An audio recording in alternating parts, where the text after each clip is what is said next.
हिंदी की पाठशाला सीबीएसई में आप सभी का स्वागत है बेटा। आज हम जो है कक्षा 11वीं कविता आओ मिलकर बचाएं, जिनकी कवियत्री जी हैं निर्मला पुतुल जी, पढ़ने जा रहे हैं।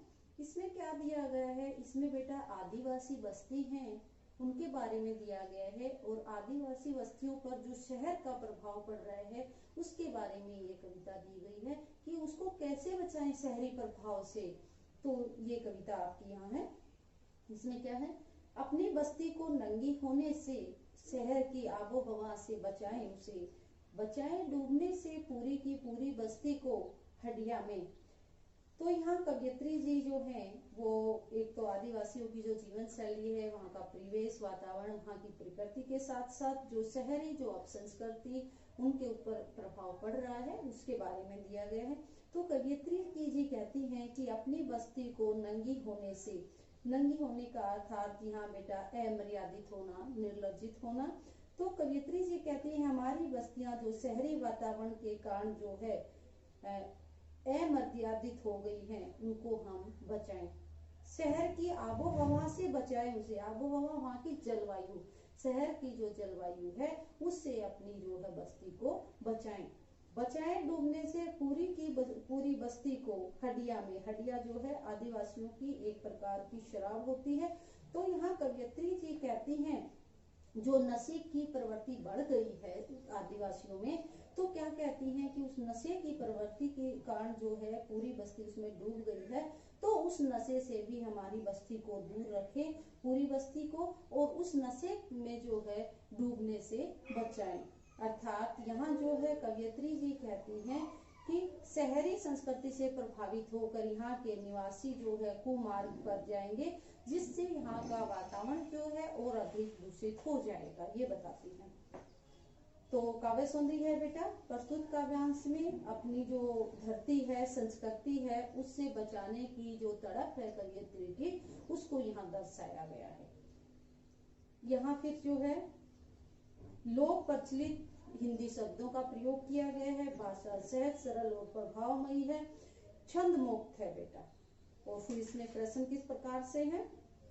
फर्स्ट प्रश्न आपका है इस कविता का,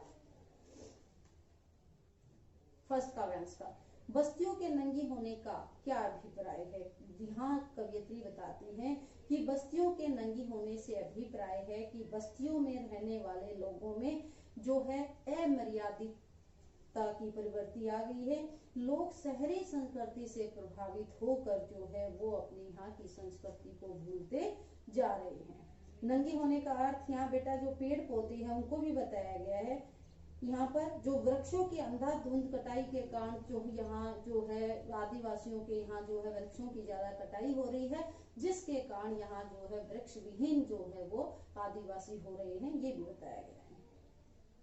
नेक्स्ट है शहर की आबोहवा से बस्तियों को क्या खतरा है? शहर की आबोहवा से बस्तियों में जो है अश्लीलता की प्रवृत्ति बढ़ने का खतरा है और शहर के वातावरण व परिवेश से प्रभावित होकर यहाँ के जो निवासी हैं वो नशे की प्रवृत्ति की ओर बढ़ते जा रहे हैं। ऐसे लोगों में, यहाँ के लोगों में जो है नशे की लत की जो है वो ज्यादा वृद्धि होती जा रही है। अर्थात नशे की आदत से भी यहाँ के लोगों को बचाएं, ये बताया गया है। नेक्स्ट है पूरी बस्ती के हंडिया में डूबने से क्या आशय है?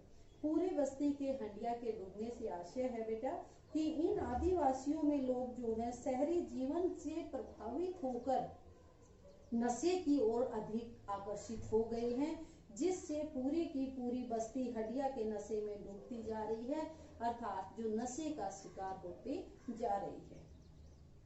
लास्ट प्रश्न है बेटा इस काव्यांश का, कवियत्री क्या बचाने का आह्वान करती है? यहाँ पर कवियत्री जो आदिवासी जो संथाल बस्ती है उसको शहरी अपसंस्कृति से बचाने का आह्वान करती हैं। शहरी अपसंस्कृति से प्रभावित होकर यहाँ के लोग जो है अपनी संस्कृति को भूलते जा रहे हैं, अपनी जो जीवन शैली है उसको भी भूलते जा रही है। इसलिए कवियत्री जी कहते हैं कि यहाँ के लोग शहरी परिवेश व वहाँ के जो वातावरण है उससे प्रभावित न हो, ये बताया गया है। नेक्स्ट काव्यांश से अपने चेहरे पर संथाल परगना की माटी का रंग, भाषा में झारखंडीपन, ठंडी होती दिनचर्या में जीवन की गर्माहट, मन का हरापन, भोलापन दिल का, अखड़पन, जुझारूपन भी। यहाँ जो है कवियत्री जी बेटा इसमें क्या बताती हैं, जो लोगों के व्यवहार में जो है प्रादेशिक गुण बने रहने का आग्रह किया है और साथ ही अपने परिवेश को जो है शहरी संस्कृति से बचाने का, जो उनका परिवेश वातावरण है उस पर शहरी संस्कृति का कोई प्रभाव न पड़े, ये आग्रह करती है। कवियत्री जी कहती हैं अपने चेहरे पर संथाल परगना की माटी का रंग है। संथाल परगना है बेटा झारखंड का एक जो आदिवासी क्षेत्र है वो है। तो कवियत्री ही कहती हैं कि झारखंड के लोगों के चेहरों पर जो है शहरी संस्कृति का प्रभाव न हो। माटी का रंग के बारे में दिया गया है यहाँ पर, बल्कि जो संथाल की माटी है, जो संथाल जगह है, उसकी जो संस्कृति है उसी का ही प्रभाव बना रहे। भाषा में झारखंडीपन, झारखंडीपन जो है वो जगह है, तो झारखंडीपन का अर्थ हुआ है झारखंड का स्वभाव, और उनकी भाषा जो है वो झारखंडी का जो स्वभाव है वो कभी नष्ट न हो, अर्थात उनकी भाषा पर जो शहरी प्रभाव है, शहर का जो बनावटीपन है वो उनकी भाषा में न आए। ठंडी होती दिनचर्या, और यहाँ के लोगों की दिनचर्या में भी अब ठहराव आ गया है शहरी प्रभाव के कारण, ये बताया गया है। जीवन की गर्माहट, जीवन की गर्माहट का अर्थ बेटा उन लोगों का उत्साह है कि उनमें जो उत्साह था वो भी नष्ट हो गया है। तो कवियत्री जी चाहती हैं कि यहाँ के लोगों का जो उत्साह है वो फिर से लौट आए। मन का हरापन, मन में फिर से हरापन यहाँ मधुरता के लिए है, मन में जो एक दूसरे के लिए मिठास था वो बताया गया बेटा, जो मन में मधुरता है वो फिर से आ जाए। भोलापन दिल का, यहाँ के लोग कैसे बताए गए हैं, भोले भाले बताए गए हैं दिल के। तो कवियत्री जी बताती हैं कि जो पहले की जगह तरह जो भोलापन था उनमें, वो भोलापन फिर से आ जाए। अक्खड़पन और जुझारूपन, और उनमें जो अक्खड़पन, उनके स्वभाव में अक्खड़पन था, और जो जुझारूपन जो था वो फिर से, जुझारूपन होता है बेटा संघर्ष करने का स्वभाव या संघर्षशीलता, उनके अंदर फिर से मौजूद हो जाए, आ जाए, अर्थात वे जो है शहरी प्रभाव से प्रभावित न होकर अपने चरित्र को बनाए रखे। तो ये आपका काव्यांश था बेटा। अब इसके प्रश्न है,